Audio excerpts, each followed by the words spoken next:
The exposure triangle explains the three variables of exposure.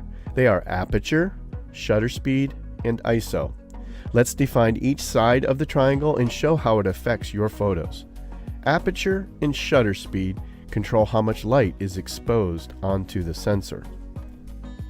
Aperture is the adjustable opening of the lens, called the iris. It is measured as a ratio, which is expressed in the f-stop setting. The larger the aperture, or the lower the f-stop reading, the more exposure. The smaller the aperture, or the larger the f-stop reading, the less exposure. The shutter speed is how long the sensor is exposed. It is expressed as fractions of a second. ISO is the sensitivity of the light sensor. To understand this, think about how sensitive your skin is to the sun. Some people have skin that is not that sensitive to the sun, others get burnt very quickly. The lower the ISO setting, the less sensitive it is to light. The higher the ISO, the more sensitive it is to light. Now let's see what these three settings do to your image. If you set the f-stop too low, the aperture will let too much light in, overexposing the image. If you set the f-stop level too high, you risk underexposing the image. Opening the aperture up enables you to get a blurred background, which can bring more attention to your subject. Adjust your f-stop to get a balanced exposure. Setting your shutter speed too fast may result in underexposed images. If your camera or your subject is moving, setting your shutter speed too slow will result in blurry, overexposed images. Exposure can be compensated with the aperture if you are going for a motion blur effect. And lastly, ISO. Increasing the ISO allows you to work in less light. As always though, there is a trade-off. Increased ISOs result in increased noise and less detail. The balance of all three is best understood when you pick up a camera and start adjusting the aperture, shutter speed, and ISO. Experiencing how each side of the triangle affects the other side will enable you to better control exposure with your camera. Now go out and shoot those photos.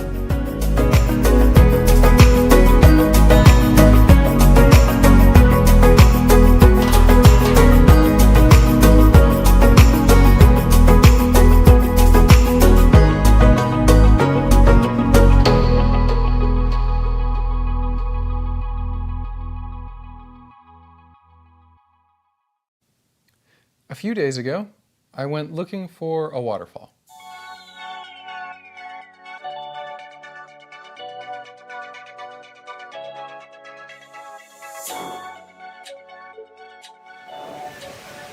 Well, I found it.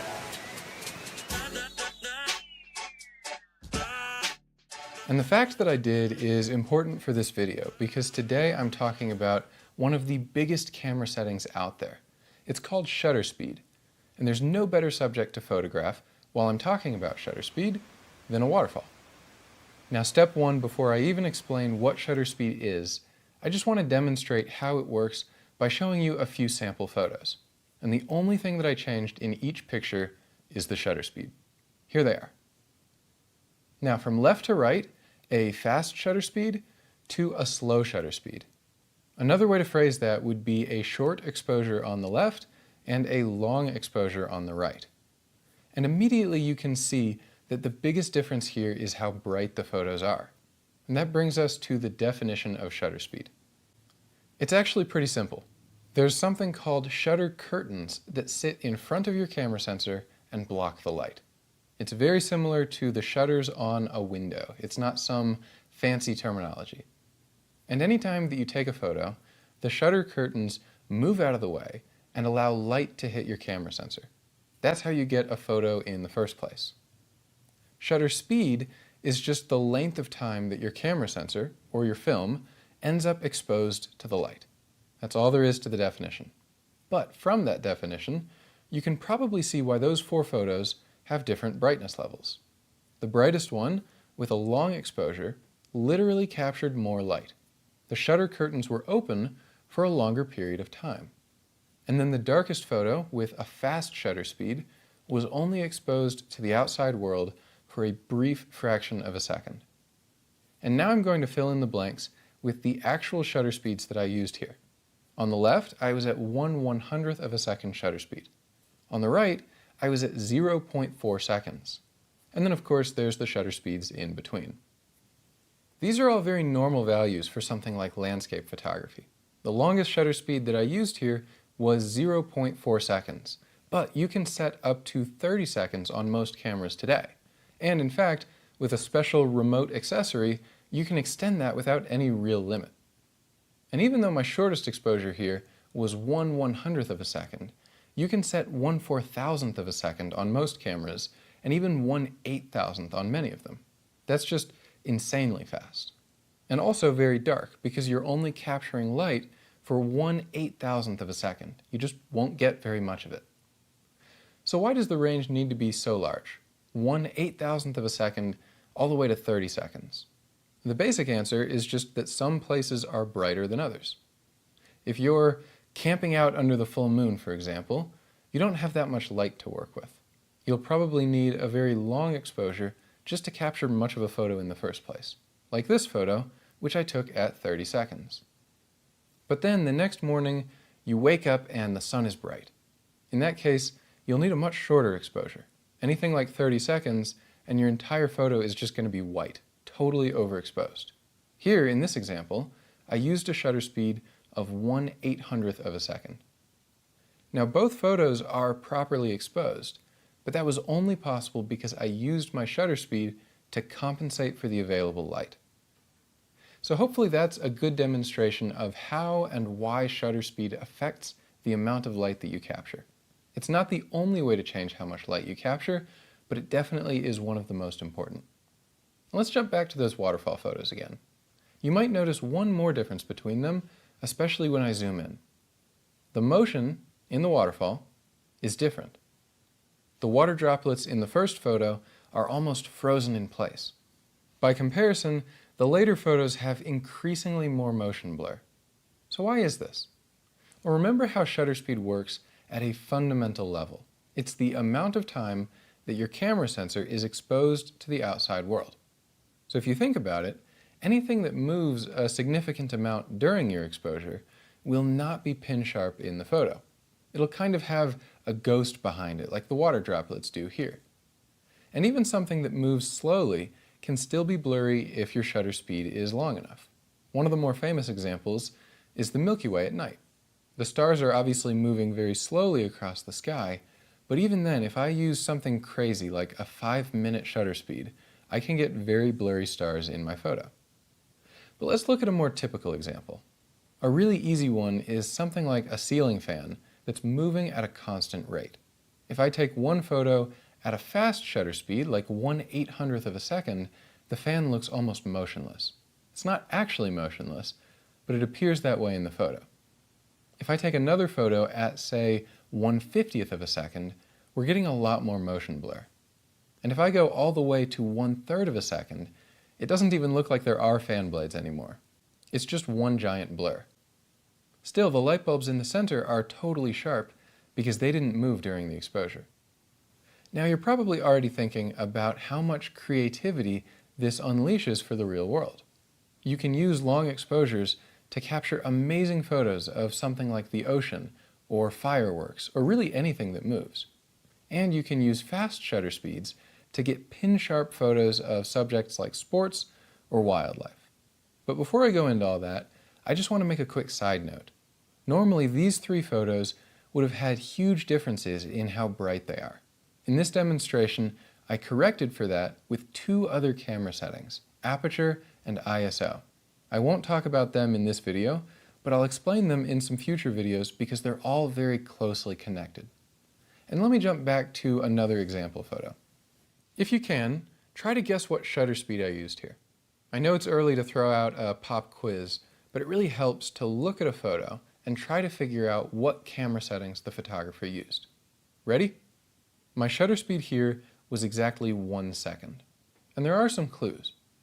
First off, there's definitely motion blur in this picture. You can see all the streaking in the foreground, and the waves in the background definitely are not pin sharp.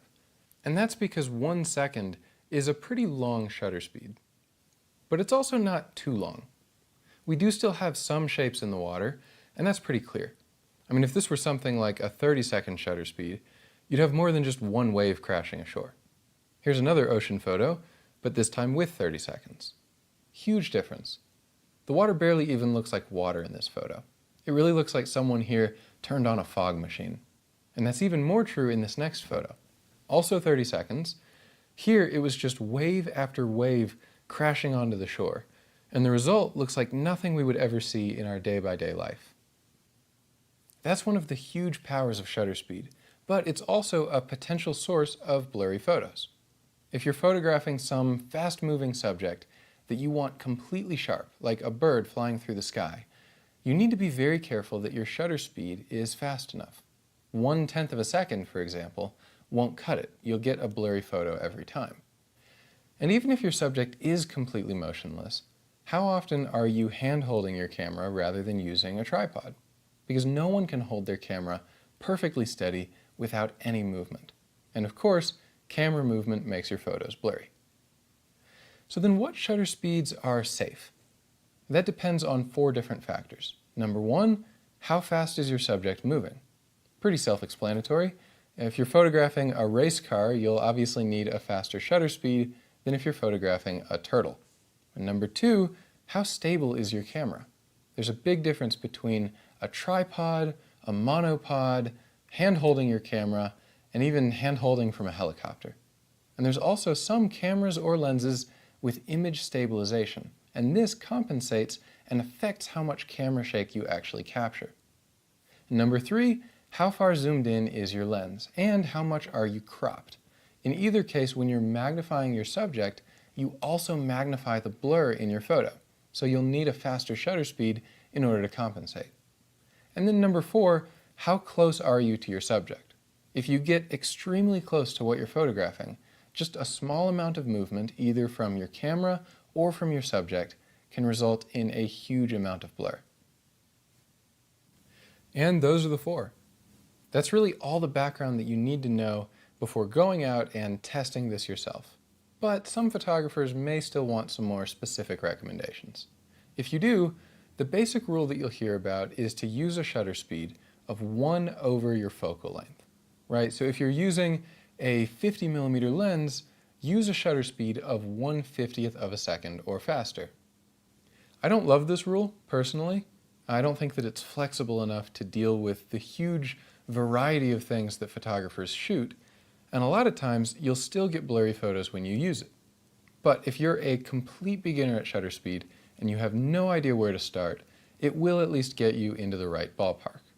Still, it's no substitute for practice. At the end of the day, you just need to go out there and develop your own internal sense of what shutter speeds to use in a given situation. And I'll be frank here, it's not always easy.